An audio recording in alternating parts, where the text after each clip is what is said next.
And number 10, how Harry proposed. Prince Harry and Meghan Markle's Netflix documentary definitely has a lot of fans raging over multiple lies shown within seconds of the first episode. Viewers have pointed out that there's been a lot of problems with the pair's tale on how Prince Harry proposed. In the documentary, Harry would explain that he wanted to propose earlier, however, he had to ask his grandmother for permission and he couldn't do it outside of the UK. Detailing the proposal, he would explain that he brought Meghan into the middle of the walled garden that was overlooked by the staff flat. To prepare for the area, he got on his knees and he got 15 electric candles and placed them around the garden. He also had Meghan's beagle Guy flown in just for the special occasion. He would then have Meghan close her eyes and tell her not to peek just before Meghan even called her friend and whispered that she thought he was actually going to propose to her. Then a series of photos would be shown of the special moment, which showed Harry on one knee holding a ring box in one hand as the dog sat next to him. Meghan then said he was down on one knee, and I was like, yes, we were so joyful and excited, we thought we're doing this. However, the proposal totally contradicted the past version they told the press in 2017, as Harry claimed that he proposed to the Duchess in the kitchen on a standard typical night in their cottage. However, even by the third episode, Meghan would even admit that their engagement was rehearsed for the press. At number 9, we have ex-girlfriend cut out of a photo. Since Netflix released the first 3 episodes of the Duke and Duchess documentary series, Harry and Meghan's fans have been analyzing every single photo and video shown. However, the fans noticed something really weird about one of the photos. While some of the manipulations of photos were small, it's clear that the couple were trying to look vulnerable, and the photos and videos were planted to help them achieve sympathy from the public. With the couple trying to say that they had already been hounded by the public, a photo of younger Harry would be shown, and in the photo you could see that he has his hands covering his face from the paparazzi cameras. Although it looks like in the photo that the prince is completely on his own, thanks to some good cropping, fans would point out that they've seen this photo before, as the photo initially also featured Harry's ex-girlfriend Chelsea Davy. Now, the photo in question was taken in September of 2007 at Heathrow Airport, and while the photo is cropped, it featured Harry with a protective arm around Chelsea, who was walking by his side, despite the original picture showing Harry with his ex-partner. It makes us wonder why Netflix producers cropped Chelsea out of the frame entirely. Hey Peaches, are you enjoying this video so far? If so, don't forget to give it a thumbs up and subscribe to the channel. And number 8, Netflix photographer. While Meghan and Harry are claiming the press has been leaking and planting stories about them, the real dirty game here is the fact that they tried to convince everyone that a Netflix photographer was a paparazzi member. A lot of you have been pointing out a lot of fake photos, including Evening Standard's royal editor Robert Jobson, as he's even criticized one of the dramatic shots. In a photo that could be seen of a photographer's lens peering down on the couple with their newborn child, the couple would try to claim that it was someone following them. However, Robert has insisted that the photo was taken with their approval by an accredited press photographer at Archbishop Tutu's residence in Cape Town. Only 3 people were accredited in this position. And you might be wondering, how did Robert know that there was only 3 people hired by the couple? Well, it's because he was there and he was one of those people. The filming of Archie at the residence was highly controlled, and it wasn't the scum media following them. And number 7, the effects media had on Meghan. In the 4th episode release, Meghan would discuss that she was having thoughts that made her debate on her own life, and she blamed these thoughts on the negative headlines the media was releasing on her shortly after the couple got married and announced that she was pregnant. Meghan would then note that all of the headlines would have stopped if she'd just not been there. And the scariest thing was that there was so much clear thinking that her mind was already set over the headlines, and it just made it really toxic for her. Even Meghan's mother would recall having this emotional conversation where Meghan expressed her dark thoughts to her, and her mom would say, "That's not an easy one for a mom to hear, and I can't protect her, and Harry can't protect her." Harry would go on to say that he was devastated by the toll the negative press coverage took on his wife, and he said he didn't deal with it well. Harry would even say, "I had been trained to worry more about what people are going to think, and looking back at it now, I hate myself for it. What she needed from me was so much more than I could give." However, with both having to deal with negative media attention before they even got together, it's hard to say if it was the royal family coverage that actually led to Meghan's dark thoughts. And number 6, fight with the media. In the 5th episode, it would begin with the couple's continuing waging war with the news media in efforts to dodge the paparazzi while spending Christmas away from the royal family in 2019. And to no surprise, in the final episode's release, we would learn that even more footage was manipulated to make them look like the victims. The headline at the Times were appealing about Meghan and appeared to be pretty harsh as they ended up pushing the couple to their breaking point. Meghan would then recall, at this time, this is when she realized that she wasn't just being thrown to the wolves, she was actually being fed to them. The couple would go on to describe that they started to create a plan that they hope would bring them both to safety and give them both peace of mind. Harry would say that the toll was visible and it was having an emotional toll on both of them, but especially his wife. He would say, "We're going to have to change this for our own sake." And then they would describe that they made plans to relocate to New Zealand, South Africa, before they ultimately settled on Canada, and then made the decision to later move to California. Harry would then note that his grandmother was aware he and Meghan were having difficulties with their public roles and made plans to discuss it early January 2020 when he returned briefly to Britain. However, those plans would be thrown to the side and they would block Harry from seeing the Queen. However, what the royal family was really doing here was stopping Harry from seeing his grandmother altogether. And number 5, the miscarriage. In July of 2020, amid a long-running legal battle against the Daily Mail, Meghan would say she suffered a miscarriage. The couple would then go on to discuss the loss of the child in episode 6. Harry would go on to blame the palace essentially for the miscarriage, and he would even state that it's because they essentially sold stories to the press about Meghan. Harry would say,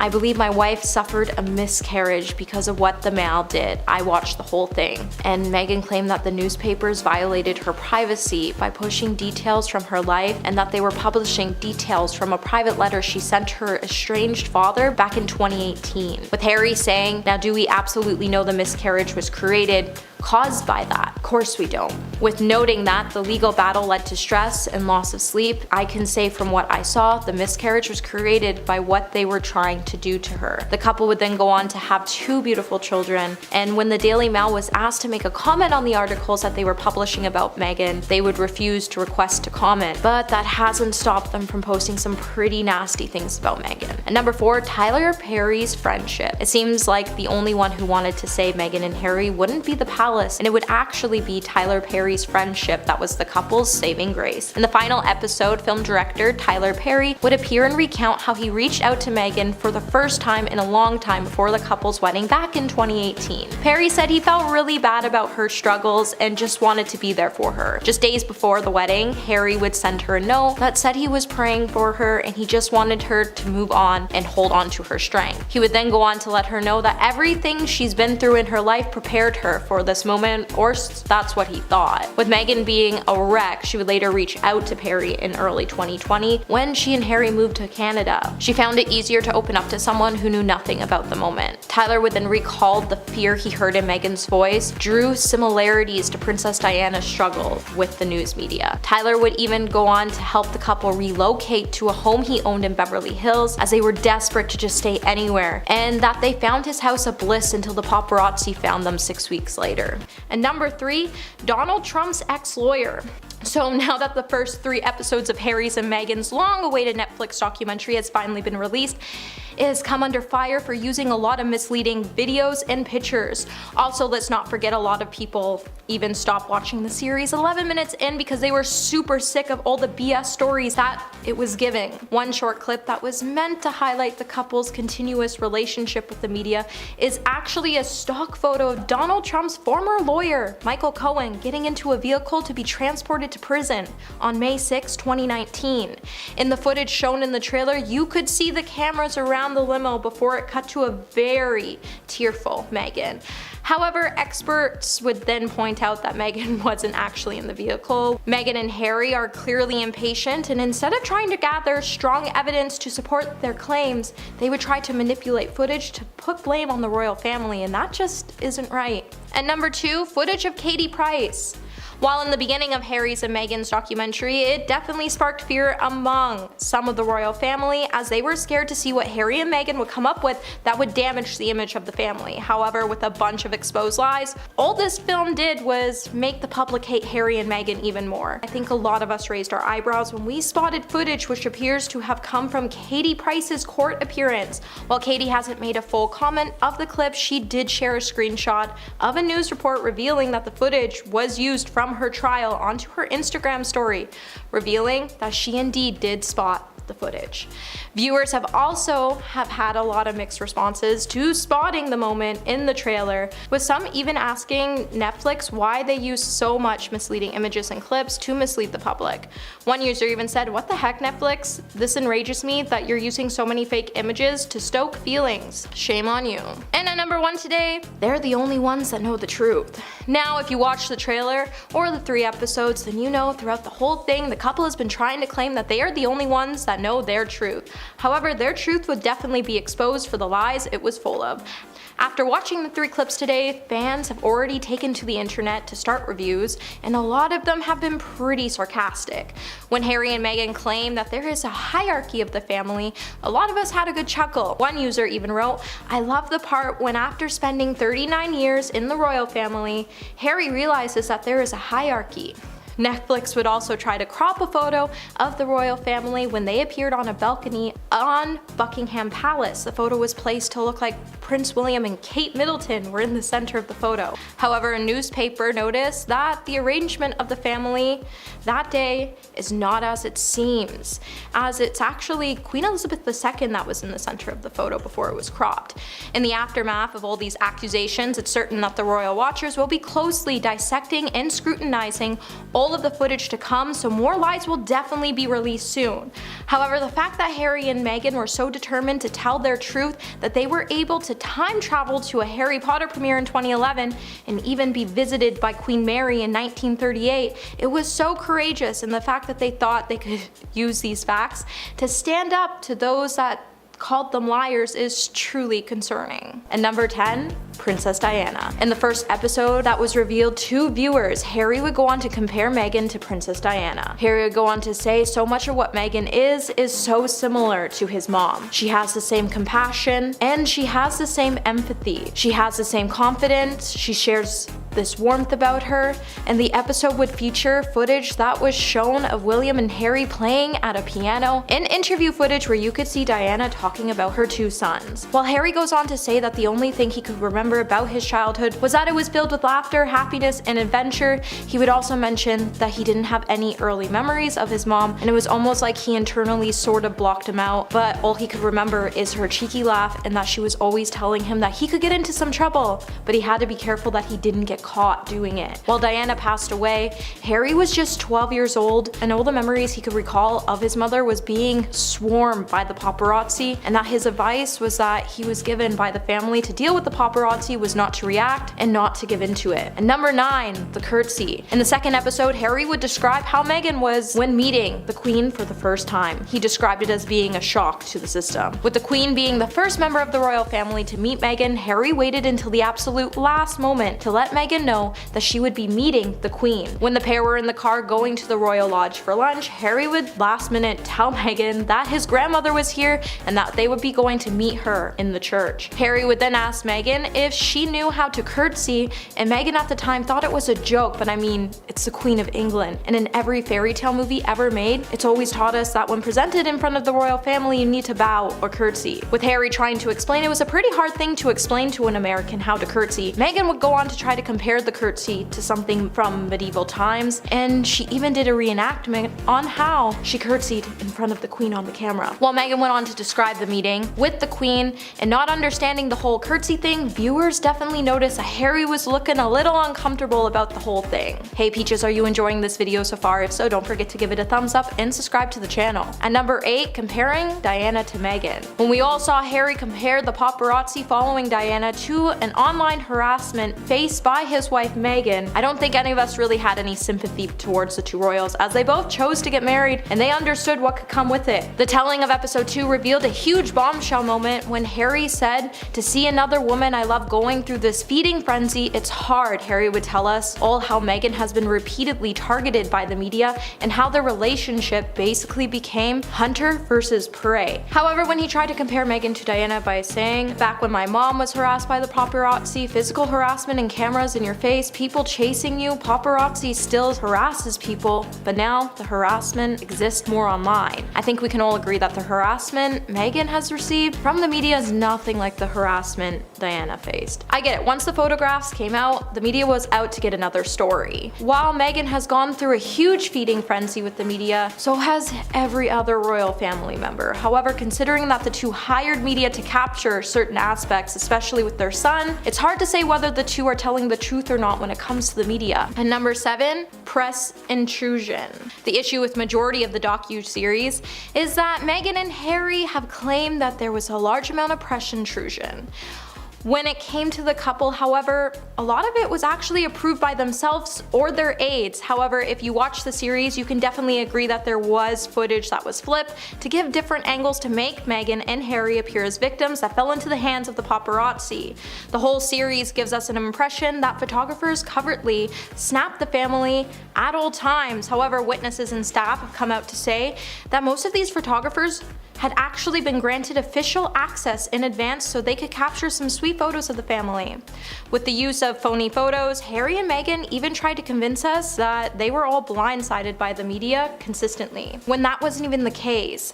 Even if it felt like press intrusion to the couple, even if it was approved by Netflix, they have declined to comment on suggestions that a lot of the footage was misleading. But it's definitely for sure that the couple was smart by making the documentary with Netflix, is because they weren't bound by UK's broadcast standard code, so they were allowed to use materials to mislead the audience. So with more episodes to still be released, we're definitely going to see a lot more manipulated stock images to illustrate the idea that the family was stalked by the paparazzi, which just isn't the case. And number 6, Harry Potter press photo. If we learned anything watching the first 3 episodes of the trailer, it was that the magic of editing can make anyone believe anything. However, when we all saw one certain black and white photograph, we all realized that the image of the paparazzi was taken out of context to portray the paparazzi as aggressive when it comes to the royal couple. However, the actual image was actually taken at a final Harry Potter premiere in 2011. However, when the photo appeared in both the trailer and the series, while Harry was saying he was trying to protect his family, he was implying that he was trying to protect his family from the press, and that this is a huge group paparazzi that was actually following them and his family. However, this premiere took place way before the couple even met. It's actually kind of embarrassing that Harry and Meghan would use this photo to kind of claim that they were being stalked by the paparazzi, as the photo actually came from a Harry Potter premiere that happened way before they even met. Also, I think it's worth mentioning, no member of the British royal family was even present at the 2011 premiere of Harry Potter, meaning that this photo shouldn't even been shown in the first place, as it has no context to. And number 5, not knowing who Harry was. What hasn't changed is that Meghan is still claiming she had no idea who Prince Harry was. In the very first episodes, it explored the early days of Prince Harry and Meghan's relationship, and the couple would reveal that they met in July of 2016. When Meghan posted a picture with her friend, they would call Meghan and say, "Between you and I thought you might want to know that being newly single and all, I put our Snapchat on Instagram and Prince follows me.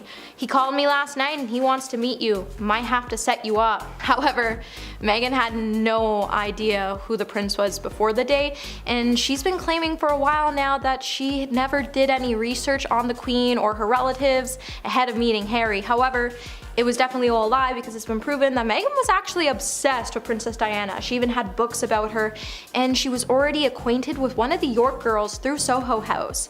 So to say that she had no idea and knew nothing about the royals had to be one of the biggest lies Meghan told. And number 4, race claims. Now, this document definitely laid out some new allegations about Harry's family's disapproval of Meghan due to the color of her skin. However, a lot of people aren't buying her claims of racism, because in the beginning, let's face it, everyone loved Meghan, including the press, until it started to surface how Harry and Meghan were mean to castle staff, and how they even made one secretary quit due to their rude behavior. And then the whole world, including the palace, started to turn on them. One expert, Angela Lavin, joined TMZ on Monday to break down the new trailer for Harry's and Meghan's new documentary, and she explained that the whole situation was just one giant BS story told from the Sussexes' point of view to manipulate the world. Angela would note that she suspects that the couple keeps playing the racism card without pointing any fingers at anyone in the royal family, and without hard evidence, it's clear that it's all a lie. Harry has even said that there's been hierarchy of the family, and he claimed that they were always leaking stories about Meghan and him to support the family's ongoing conflict against Meghan.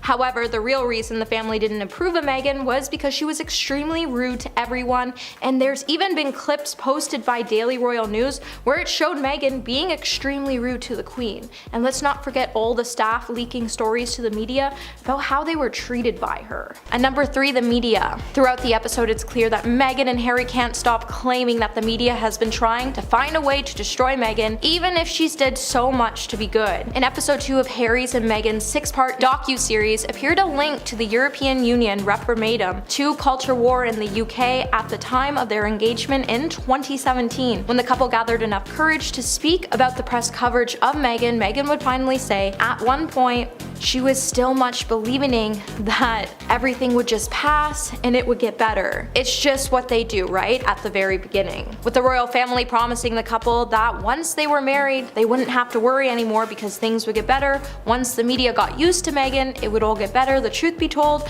no matter how hard Meghan tried to fit in with the royal family, no matter how hard she tried to please the press, and no matter what Meghan did to please both sides, everyone was still looking for ways to destroy her. However, claims were pretty much absurd. In the documentary, both Harry and Meghan would try to accuse the media of wanting to destroy Meghan, with her claiming that the stories were vicious and that they were planted by the press. The idea that anyone was out to destroy her was frankly absurd. It's quite obvious that they think they were the victims, but it's more obvious that the royal family became victims to the lie told by the two in the documentary. And number 2, Archie has an American accent. As part of the Netflix program, it would show Archie speaking to Harry and Meghan with an American accent. In the first 3 episodes shown of the bombshell docu-series, it would offer the world an insight into Meghan and Harry's family life in California, and it would show us glimpses of Archie and also some images of their 18-month-old daughter, with some of these images and footages revealing Archie's favorite song is Benny in the Jets by Elton John. In episode 2, there would be a longer clip of Archie looking at hummingbirds with his parents. Archie, who is shown at the bottom of the frame in the video, is chatting with his parents, and in the clip he could be heard chatting to them with an American accent. With both parents doing everything they could to make the world a better place for their 2 children, it has become equally as important for the 2 of them to make sure that they didn't make the same mistakes that their parents made with them. And at number 1 today, we have the parents' divorce. When Harry decided to share information about his parents' divorce, he would share with all of us that he was pulled from one place to another, and it was actually quite damaging on him. Speaking in episode 2 about the divorce, Harry would say, I think most kids who are the product of divorced parents have a lot in common no matter what's your background. Being pulled from one place to another, or maybe your parents are competitive and you're no longer just in one place that you want to be in.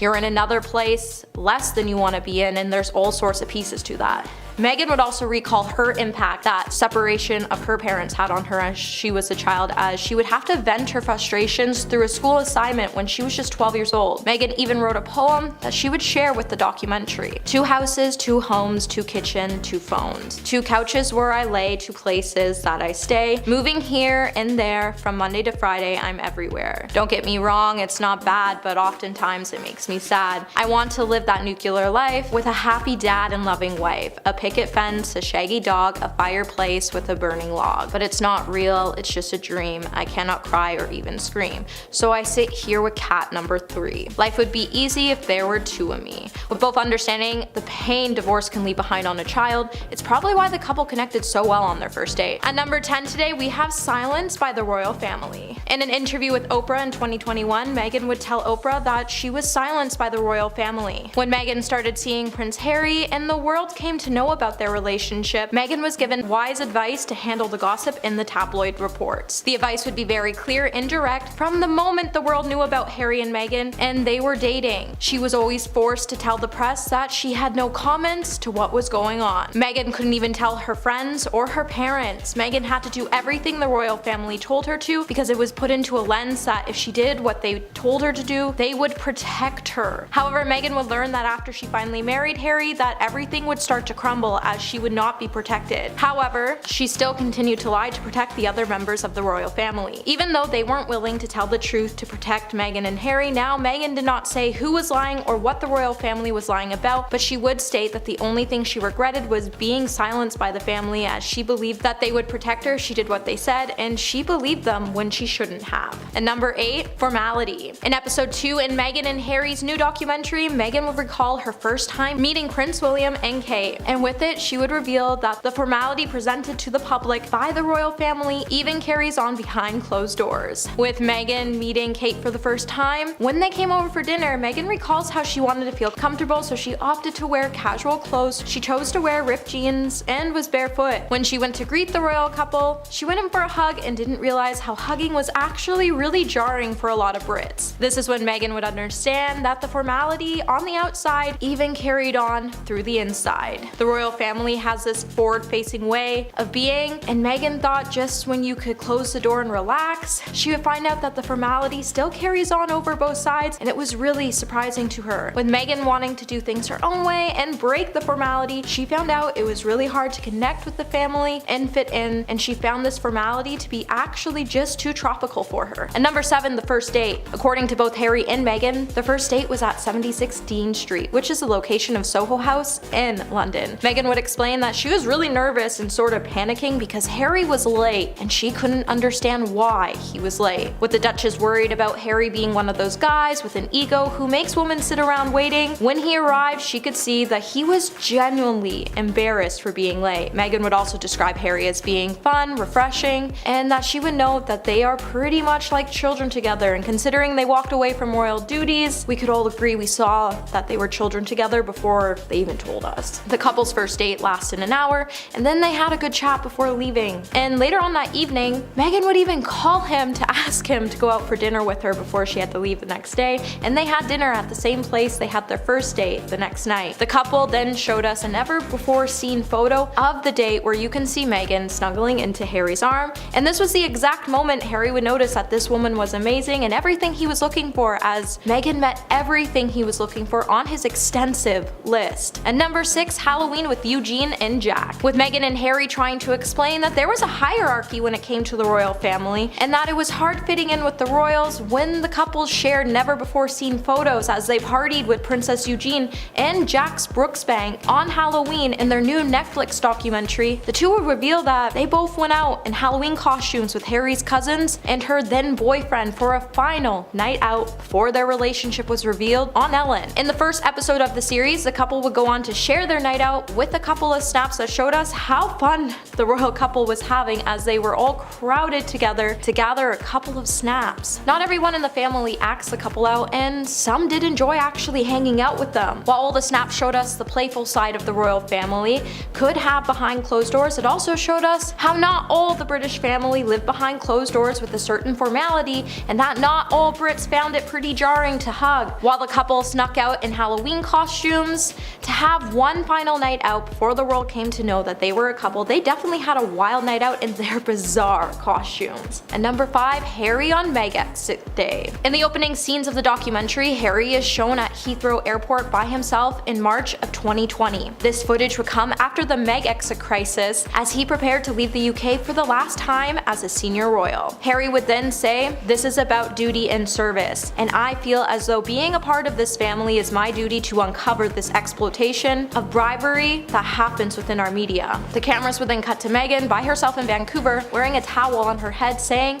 "Unfortunately, in us standing for something, they are destroying us." With the few dated clips, it suggests that the couple were already thinking about telling their story before they even exited from the royal family. Now, there's always been reports that the couple were going to play and exploit their royal status early on, and that the fact they clearly wanted to use some of this footage at some point. The couple's knowledge of the royal family essentially ended when they left the country and the institution, but that hasn't stopped them from trying to dig up more information to make their truth come to life. Number 4, Buckingham Palace. With the series beginning with a written statement on a black background saying it is a first-hand account on Harry and Meghan's story being told with never before seen personal archives. We would later come to know that a lot of the footage and photos were manipulated to make their stories seem stronger than they already were. However, it would go on to say that in all the interviews, they were finished by August of 2022, and the members of the royal family family declined to comment on the content within the series, which makes sense because they have been worried for months about how all this information could be very damaging to the family's overall image. Harry's father, King Charles, his brother, Prince William, along with their wives, Camilla and Kate, are not expected to watch the series. However, royal aides will be tasked with closely monitoring the output and dissecting all the images and footage known so they can consider if it's even worth to respond to and initially figure out how the family should respond to Harry and Meghan's claims. With the king and the royal family carrying on with their royal duties as normal, the palace sources have come out to deny all the claims made against the family in the Netflix series.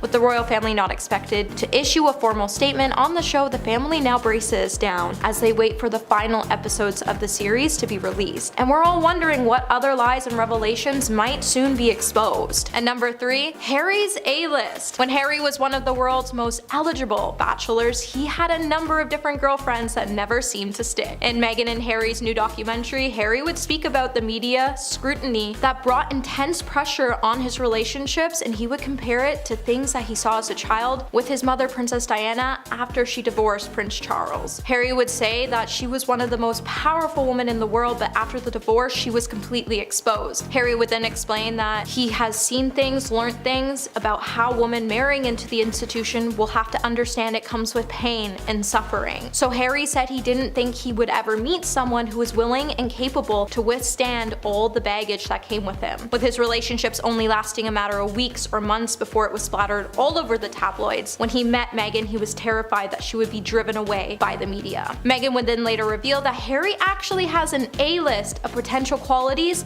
he would want and need in a future partner. With Harry refusing to reveal any of his list, he would go on to say that Meghan was the list, as she was a needle in a haystack. She was someone who not only shared his values of service, but she also had experience with being in the public eye. And number 2, secret stay at the palace. When Meghan and Harry first started seeing each other, they wanted to keep their relationship a secret for as long as possible so they could get to know each other without the media intruding. With Meghan describing their long-distance relationship as exciting, relaxed, and easy, she knew that if she wanted this to last, she would have to do something. So she decided to implement this 2-week rule, which pretty much meant that they both had to see each other in person every 2 weeks. Now, to fly under the radar, it was somehow much easier for Meghan, who was living in Canada at the time, to fly to London to visit Harry in secret. So every 2 weeks, if both couples could manage, they would visit, and Meghan would fly to London to stay with Harry at Kensington Palace, so they could get to know each other without anyone taking photographs and it becoming news. However, it was a risk to get Meghan into the palace, as getting her through the police barrier into Kensington Palace is a risk itself because you never know who you could trust. So Meghan and Harry had to become really sneaky just to get her into the castle walls. The pair would also do this for 4 months before their news of being together officially broke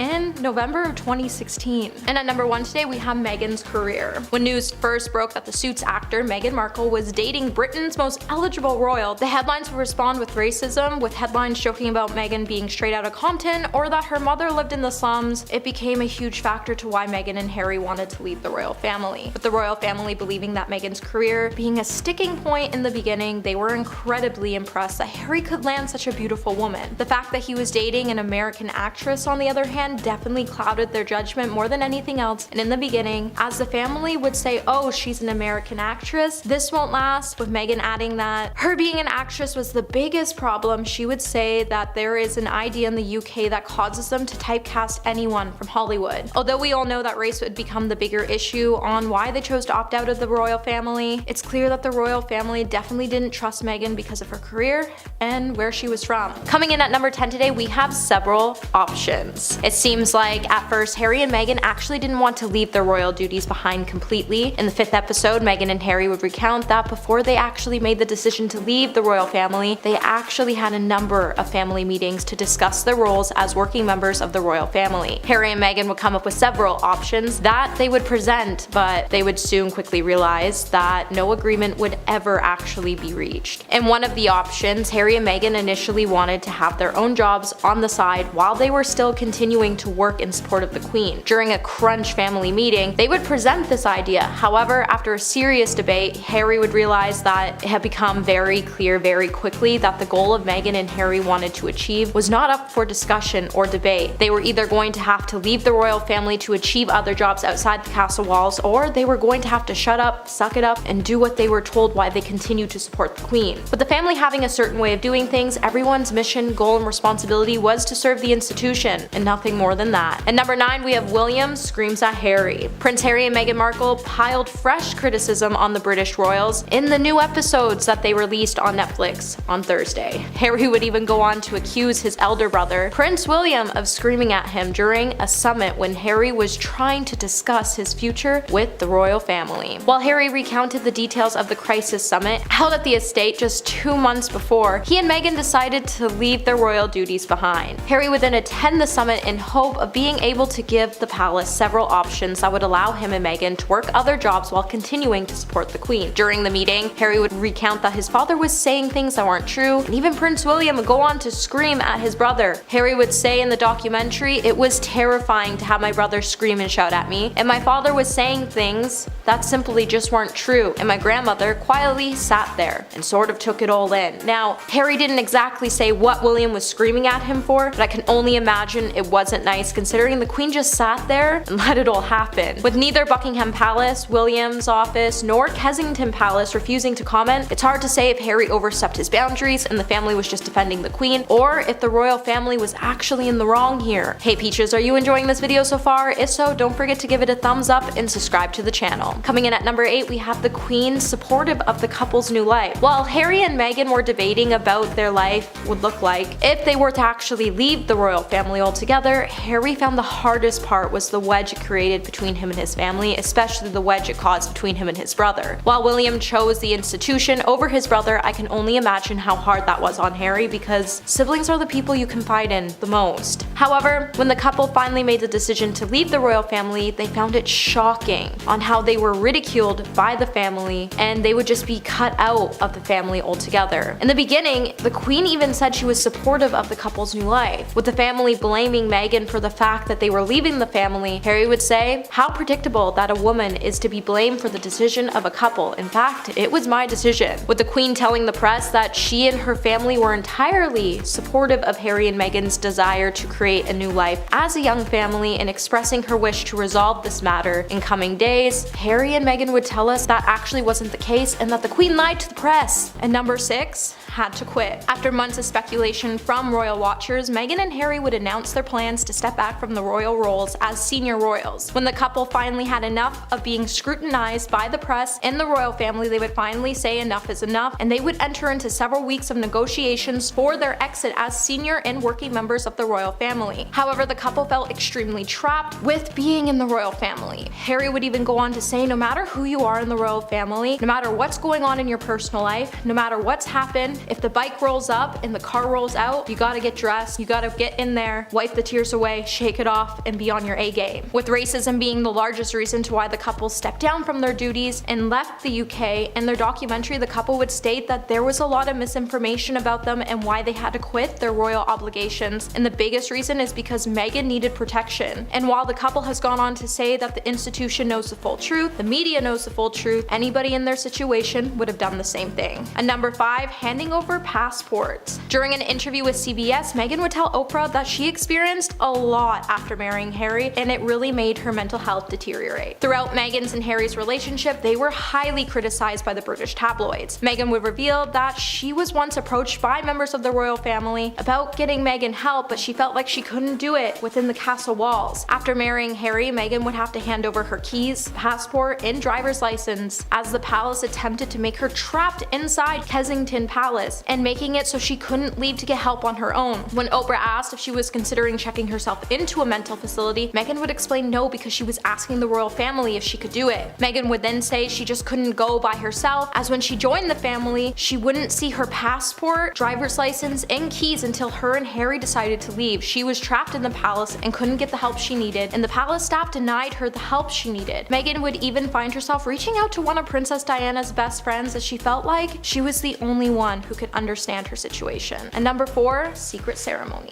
Just 3 days before their official ceremony, Harry and Meghan would actually get married in secret. Just 3 days before their televised royal wedding in 2018, according to Meghan, they would secretly get married in their backyard because they both wanted to get back down to the basics and have a moment for just the two of them. Since their actual wedding day was to be televised, Meghan and Harry felt like their wedding wasn't actually for them and it was just for everyone else. So the couple decided to call the Archbishop and said said, this spectacle is for the world, but we want our union between us. So the vows that we framed in our room are just the two of us in the backyard with the Archbishop of Canterbury. With the Archbishop claiming that the legal wedding was on Saturday, the couple just exchanged vows in the backyard, but it wasn't a legal wedding. Under English law, there needs to be at least 2 witnesses to take place in a registered venue for a marriage to be legit. So it's clear that the couple just wanted to do something for themselves before making this thing actually official, and it's actually a pretty sweet gesture if you think about it.